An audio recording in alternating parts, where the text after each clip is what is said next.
Bonjour et bienvenue dans le Sportcast de Sud-Ouest, le podcast qui parle de sport et là en l'occurrence de rugby. Aujourd'hui, je suis Jean-Pierre Dorian, rédacteur en chef. Nous serons avec Arnaud David, bonjour. Bonjour. Et Denis Capes-Granger. Salut à tous. Les deux spécialistes rugby de la rédaction de Sud-Ouest. Un Sportcast enregistré dans des conditions évidemment un peu particulières, peut-être un son un peu particulier, lié évidemment à la distanciation sociale que nous respectons aussi. C'est enregistré dans un studio un peu particulier, mais nous sommes donc dans de bonnes conditions pour le réaliser. Un Sportcast qui va parler aujourd'hui donc de la situation du rugby français, du rugby international en général, mais en particulier du rugby français à cette période. Nous sommes aujourd'hui le 17 avril et on en sait un peu plus sur ce que pourrait être la fin de saison, la fin d'année en général, mais on ne sait pas tout évidemment, donc on va essayer de dresser un premier point et surtout de savoir comment tout ça peut se terminer. Donc ce qu'on sait, les spécialistes depuis a priori hier à coup sûr, à condition que les choses ne changent pas encore une fois, mais c'est qu'il y aura bien une fin de saison pour le top 14, un titre de champion de France. Comment ça va se passer, Denis ? Alors effectivement, il y a deux scénarios qui ont émergé à l'issue d'une réunion de présidents qui s'est tenue le mercredi de cette semaine. Le premier, c'est d'organiser juste une simple phase finale, sachant que la phase régulière est d'ores et déjà terminée, mais ça on n'en doutait plus vraiment. Mais une phase finale entre juin et juillet qui se finirait par une finale au Stade de France, donc le 18 juillet. C'est bien ça, Arnaud ? C'est bien ça. Le second scénario, enfin là on partirait donc sur quart de finale, demi-finale, puis finale, donc le 18 juillet au Stade de France. Le second scénario, c'est d'organiser une phase finale sur la dernière quinzaine d'août, avec demi-finale et finale a priori. Il y a une petite possibilité de voir des quarts de finale, mais c'est pas le scénario prioritaire. C'est bien ça, encore Arnaud ? Tout à fait. Il y a une unanimité qui s'est dégagée, même si les gens de la Ligue et les clubs ont voulu communiquer sur l'existence de deux scénarios. Il y avait trop d'incertitudes. Il y a trop d'incertitudes concernant la sortie de crise, le déconfinement en juin-juillet. Et en plus, ce scénario imposait de jouer quasiment tous les matchs à huis clos, au moins 2 des 3 rendez-vous. Donc ce que les présidents ont privilégié, c'est la piste de la fin août, avec juste des demi-finales et une finale. Alors c'est effectivement un scénario totalement inédit et qui serait en fait, cette fin de saison, ce serait le prélude de la suivante. Donc on est d'accord, on arrête la compétition là où elle s'est arrêtée avant le confinement. On prend le premier, on le fait jouer contre le quatrième et le deuxième contre le troisième en demi-finale, c'est ça ? Donc ça donne quelle affiche ? Et ça donne des affiches qui nous plaisent. Ça nous donne UBB Toulon au stade Chaban-Delmas et ça nous donne Lyon Racing 92 au stade Gerland. Et de Bordeaux, c'est pas une mauvaise nouvelle. Et ensuite, c'est finale au Stade de France ? Et finale au Stade de France. Et le tout à huis clos ? On n'en sait rien.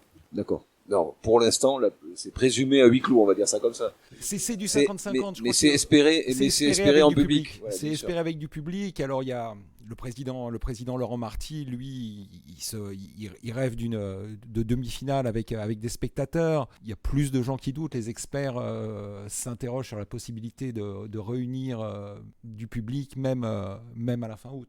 Tous d'accord pour dire que ce serait mieux avec du public, mais ce que je veux dire, c'est que les présidents ont acté le fait que si ça devait être à huis clos, ça se jouerait quand même. Ah oui, tout à fait. Tout à fait. Alors, il reste une validation qui doit être réalisée jeudi prochain en comité directeur, puis en assemblée générale de la Ligue. Mais voilà, on peut dire que ce scénario, sachant il est quasiment... que le ministère aura aussi son mot à dire. Sans doute. Et Denis, les 4 suivants dans le classement, donc... virtuel, de moins en moins virtuel, mais arrêté donc avant le confinement, on va dire ça comme ça. Qui sont La Rochelle, Clermont, Toulouse et Montpellier. Et eux, ils jouent aussi des matchs. Les scénarios sont pas totalement arrêtés. Celui qui a été travaillé par la Ligue aujourd'hui, c'est d'organiser des barrages pour déterminer effectivement l'identité des 2 derniers qualifiés en Coupe d'Europe, sachant que les 6 équipes françaises sont censées participer à la Champions Cup. Donc ça nous donnerait un barrage entre La Rochelle et Montpellier, voilà, et un second entre Clermont et Toulouse. Voilà. Mais sachant que ce scénario fait pas que des heureux, notamment du côté de Toulouse, qui, rappelons-le, est le champion en titre et qui a été particulièrement impacté cette saison par les doublons, par la Coupe du Monde. Du coup, il y a un autre projet qui est porté, qui consisterait à qualifier directement en Champions Cup la saison prochaine 8 équipes.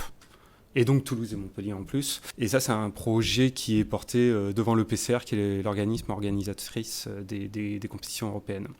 L'unanimité n'est pas encore tout à fait absolue, on va dire ça comme ça. Jamais dans le rugby français. Voilà, ça c'est mieux que ça n'a été. Mais c'est beaucoup mieux. Il y a une semaine, c'était la cacophonie absolue. La cacophonie absolue. Les présidents s'entre-déchiraient, voulaient plus parler, se dénonçaient. Enfin bon, c'était devenu grotesque. C'était devenu grotesque en plus quand on mesure ce qui se passe, les enjeux de ce qui se passe sanitaire, de ce qui se passe à côté, comme ça, de s'écharper pour du rugby, pour un titre. Bon. Ça, on va dire, c'est pour le top 14. Top 14, il y a quand même aussi l'aspect financier. Qui est prioritaire même. Aujourd'hui, c'est un peu la priorité. C'est dans quel état les clubs de top 14 sont déjà et vont se retrouver, surtout à terme. Et quelles conséquences ça va avoir? La réalité est toute simple, c'est qu'un club de rugby, c'est une entreprise qui n'a pour recette que les rentrées de billetterie, de buvette, de sponsoring, et évidemment les droits télé, mais dans le rugby, ils sont assez minimes, ils sont de l'ordre de 20%, je crois, dans la majorité des clubs. À titre de comparaison, dans le foot, c'est Arnaud autour de 50%, 60%. Oui. Donc c'est des entreprises qui aujourd'hui n'avaient que des charges finalement. Du coup, ils s'en sortent grâce au chômage partiel. Mais c'est compliqué, ouais. Ils sont sous tension. Alors, ils sont impactés non seulement sur la fin de saison par l'absence de recettes, c'est compensé effectivement par le chômage partiel. Je crois que la perte par club, elle est sur la fin de saison, elle est en moyenne un peu plus d'1 million d'euros. Mais là où il faut s'interroger, c'est comment faire un budget pour la saison prochaine, sachant que les clubs ont, avec leurs effectifs, pris des engagements avec les joueurs, c'est-à-dire qu'ils sont tenus par des contrats. Or, si ces contrats sont respectés et si la baisse du sponsoring est comme c'est envisagé de 30% à peu près, puisque les entreprises vont être impactées, il y a aujourd'hui 16 clubs de top 14 Pro D2, 9 en top 14, qui seront dans l'incapacité de faire face à leur masse salariale.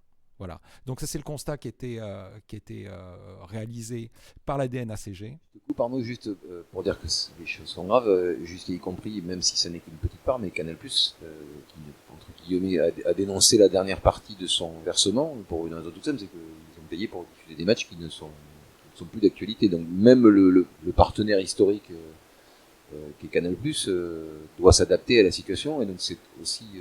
Canal+ est quand même conciliant et devrait verser sa dernière traite, si je puis dire, de droits télé sur la saison 2019-2020, puisqu'il y aura des phases finales en août, a priori. Je pense qu'ils seront bienveillants s'il y a des phases finales. C'est aussi une des raisons... pour lesquelles il en faut absolument une. Voilà. J'ai coupé, pardon, Arnaud, tu en étais à expliquer que le problème, c'était la masse salariale. C'est la masse salariale. Il y a pas, les clubs n'ont pas 50 leviers pour réduire leurs frais. Le principal, c'est effectivement la masse salariale. Donc le 30 avril, une réunion paritaire est prévue entre l'Union des présidents de clubs, les entraîneurs, le syndicat des joueurs, le syndicat des agents, pour que les joueurs acceptent une baisse significative de leur salaire, sachant que selon les estimations de la DNACG, pour certains 18% suffirait, pour d'autres clubs, il faudrait aller jusqu'à 28%. Vous pensez que les joueurs, leurs syndicats, les agents sont prêts? Il y a une position de principe qui consiste à dire que tout le monde est prêt à faire des efforts, mais c'est des négociations qui seront au cas par cas, même s'il y a une méthodologie en fait, qui risque d'être décrétée en fonction de la réalité financière de chacun des clubs. Le détail de la négociation se fera systématiquement entre le joueur et l'employeur. Donc les joueurs pourront dire non, comme ils pourront dire oui à ce qui leur sera proposé.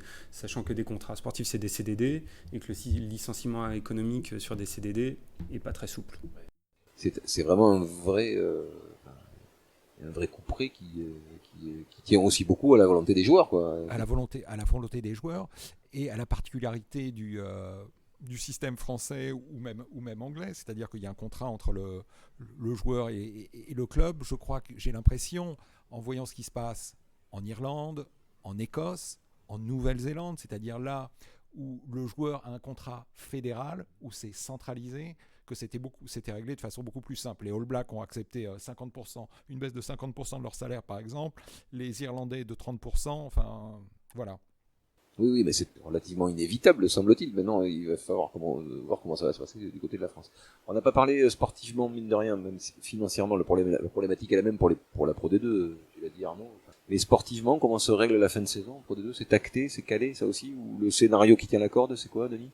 Une phase finale au mois d'août, qui est couplée à celle du top 14, voilà, qui accouche d'un titre, mais pas d'une montée, puisque les montées et les descentes sont gelées dans la sphère professionnelle. Bernard Laporte a d'ores et déjà dit de toute façon qu'il s'y opposerait, et de toute façon, aucun des présidents ne voulait s'exposer.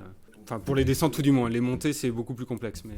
Donc ça nous donne quoi déjà, Denis? Ça nous donne Colomiers Oyonnax, je crois, et USAP Grenoble. Alors, après quand on joue un marathon comme celui de la Pro D2, je comprends que les présidents qui étaient en position de monter, elle est un peu en travers de la gorge. Néanmoins, on va leur donner une petite consolation, c'est-à-dire qu'il y aura des points de bonus qui seront offerts pour la saison prochaine aux vainqueurs de la Pro D2 et aux finalistes. 4 points pour l'un, 2 points pour l'autre. Voilà. Et il y a un moment, l'idée de repartir avec le total de points de la saison précédente avait été évoquée. Ça a totalement été abandonné, ça? Ça s'était abandonné. Je crois que toutes les pistes ont été évoquées dans ces réunions de ça. présidents. Je crois qu'aucun Ouais, des scénarios n'a été accepté. Celle-là paraissait d'une certaine manière logique. Avait été évoqué aussi la possibilité de faire quand même monter une ou deux équipes et de repartir à 15 ou à 16. Mais là, on a compris ce qu'était quand même le rugby professionnel. C'est-à-dire qu'à ce moment-là, et ça supposait aussi de faire monter 2 équipes de fédérales, à ce moment-là, les présidents ont dit « Oh là là, mais on va plus être 30 mais 32, donc le gâteau va être un peu plus petit à se partager. » Voilà, donc le rugby français a repris ses bonnes habitudes et dit « Non, on reste à 30 et on bouge pas. » On parle de rugby pro, un mot sur le rugby amateur, la situation là aussi, donc tous les championnats gelés. Ils ont été gelés, effectivement. Eux, ils sont arrêtés, clairement. Ils ne reprendront théoriquement que la saison prochaine. Il n'y aura pas de descente, mais il y aura des montées. D'accord. Il y aura des montées. Il n'y a qu'un seul point qui reste en suspens, c'est la montée la passerelle entre la Fédérale 1 et la Pro D2. Bernard Laporte a dit qu'il y était favorable, sans non plus être totalement figé sur cette position, sachant que les clubs de Pro D2 avaient voté entre eux qu'il ne resterait qu'à 30. Donc ça reste un des points d'interrogation qui doit être... mais il ne fait pas trop débat, sachant qu'une équipe comme Massy, qui était pressentie pour monter en Pro D2, n'en fait pas un cas absolu. Et il n'y a que Albi où effectivement ils étaient très volontaires. Là aussi, soucis financiers en perspective, pas évidemment pas du même genre, pas du même ordre. Mais... Ouais, c'est un peu la même chose, sachant que c'est les sponsoring finalement qui vont être impactés et qu'ils s'attendent tous à 30 à 40% de sponsoring en moins. Ce qui va... Mais bon, effectivement, ils n'ont pas les mêmes masses salariales. Enfin, ils n'ont pas de masse salariale a priori.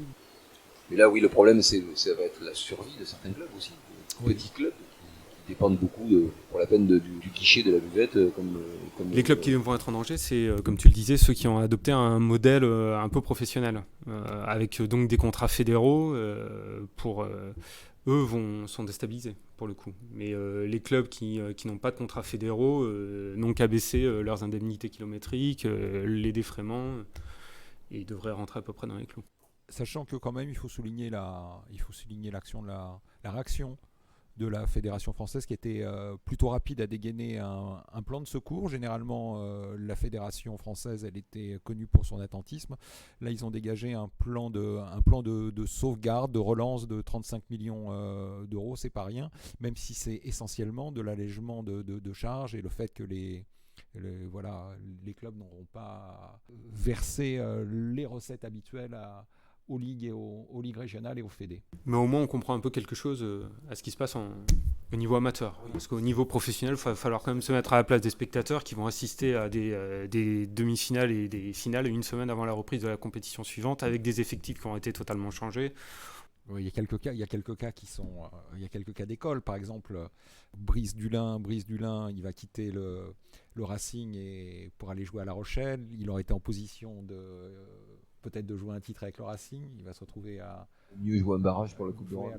Voilà, Sébastien Bézi, il risque de jouer un barrage de Coupe d'Europe aussi avec Clermont, alors qu'il aura fait toute la saison avec le Stade Toulousain. Voilà, on va avoir ces bizarreries, ces incongruités, mais qui, voilà, les circonstances sont tellement exceptionnelles. Oui, il faut aussi bien se dire ça, c'est qu'effectivement, si pour les amateurs de rugby, l'essentiel c'est que ces matchs aient lieu. Donc, voilà, ce serait plutôt un bon signe. C'est comme le Tour de France. C'est exactement comme le Tour de France. On n'a pas parlé d'une autre problématique qui est liée au club français, c'est la Coupe d'Europe. Là aussi, c'est quoi? Le point d'interrogation est encore plus immense. Là, il y a en plus la question des frontières. Il y a la question des frontières, il y a la question des calendriers aussi, parce que là, effectivement, l'édition en cours de la Coupe d'Europe n'est pas allée à son terme, et l'organisateur, donc le PCR, tient toujours à l'organiser.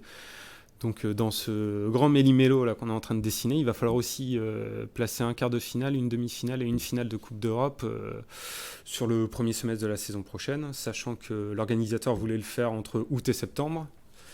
Ça semble quand même de plus en plus délicat à envisager. Donc il y a aussi les créneaux en octobre et novembre prochains qui étaient dévolus à la prochaine édition, qui seront sans doute utilisés. Mais bon, tout ça reste à définir encore. Voilà, avec Denis l'a évoqué, avec la possibilité d'un changement de format qui avait été envisagé, mais pour la saison suivante, avec une phase de qualificative de la Coupe d'Europe qui serait réduite. On jouerait avec 8 poules de 3. 8 poules de 3, donc ça fait 4 journées de qualification, et puis on passerait sur des quarts, demi-finales. Voilà, ce serait un peu plus punchy. On sait que les nations celtes sont très attachées à la Coupe d'Europe, que les rendez-vous européens, c'est leur grand rendez-vous dans la saison.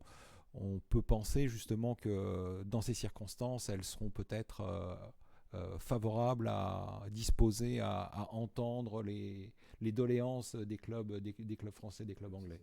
Ça sera inévitable. Enfin, il y a un moment où les calendriers vont se télescoper de telle manière. Mais le problème, c'est que c'est comme toujours une question d'argent, puisque comme disait Arnaud, une poule réduite, ça veut dire moins de réceptions. Et vu que les clubs de la Ligue Celte ne sont pas forcément ceux qui vont le plus loin, hormis les Irlandais bien évidemment, mais je pense aux Gallois ou aux Italiens, est-ce qu'ils vont être d'accord pour s'asseoir sur des réceptions sur une phase de poule? C'est là où il va falloir les convaincre. Qui risque de se charger de les convaincre, c'est la crise. À partir de septembre, rentrer la fin d'une saison, le début d'une autre, la fenêtre internationale, on va y venir, ça va être un peu compliqué de toute façon. Je crois que la logique n'existe pas vraiment dans le rugby. Juste pour rappel, les clubs français qui étaient concernés par la Coupe d'Europe. Toulouse, le Racing. Ouais, et en Challenge Cup, nous avions... Toulon, l'UBB qui était censé jouer le premier quart de finale de son histoire.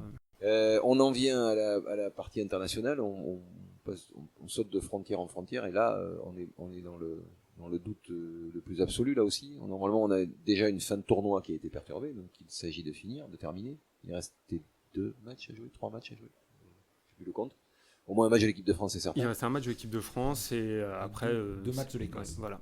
Et ensuite, il y a les matchs de la tournée les matchs des tournées qui devaient se dérouler à cheval sur juin-juillet, enfin plutôt sur juillet.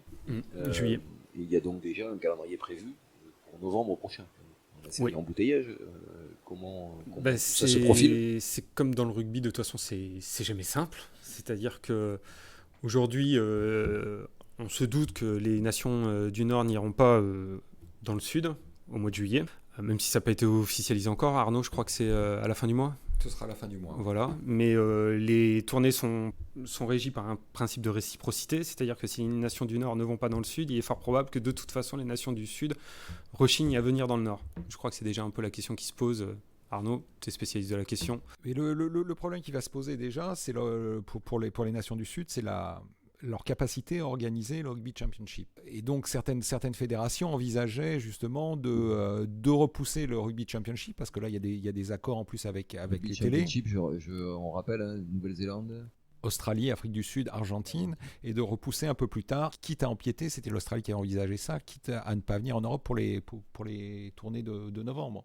Après, il y a à World Rugby, à la Fédération internationale, on a surtout envisagé d'élargir cette fenêtre de novembre et de faire jouer une partie des tests, par exemple, qui ne pourraient pas jouer en juillet, en novembre-décembre. Donc, ça veut dire une fenêtre internationale qui serait quasiment de la durée d'une Coupe du Monde, qui s'étendrait sur 6-7 semaines avec autant de tests par semaine, quoi. Sachant que donc il y a, pour ne parler que de l'Europe, il y a donc ces matchs du tournoi à replacer déjà, qui sont a priori programmés fin octobre. Donc on est effectivement sur une fenêtre qui est équivalente à une Coupe du Monde. Une Coupe du Monde sur 2 mois. Ça fera plaisir au club. N'est-ce pas ? On l'imagine. Sachant que le rugby n'étant jamais à court d'idées, parmi tous les scénarios qui sont posés sur la table, il y en a un qui consiste à, si les nations du Sud ne pouvaient pas venir pour X ou Y raison, pour des questions de calendrier, pour des questions de volonté, ou tout simplement parce que les vols internationaux seraient interdits, des matchs entre nations d'Europe pourraient avoir lieu. C'est un scénario parmi d'autres, qui n'est pas encore acté. Mais Mais il existe. Il existe. Et si s'il a lieu, réjouissons-nous. Ça voudra dire que le Covid-19 nous a un peu lâché. Que tout va beaucoup mieux, on est d'accord. C'est peut-être ça la note finale, la bonne nouvelle à ce stade, donc ce que l'on sait, et encore, donc on peut savoir en pareil cas, mais c'est qu'a priori, il y aura bien une fin du top 14 à la fin du mois d'août, on va dire ça comme ça, voilà, dans la série. Petite certitude, et le mot certitude est exagéré, que nous avons. Petit cocorico régional, il y aura l'UBB donc en course a priori pour le titre. Et après pour le reste, donc on est d'accord pour dire que c'est un immense point d'interrogation, pour finir. Mais je pense que c'est comme pour toute question dans ce pays actuellement, on n'a pas beaucoup de visibilité. Mais bon, c'est pas le plus grave, c'est du rugby. Merci messieurs, à bientôt. À bientôt. À bientôt.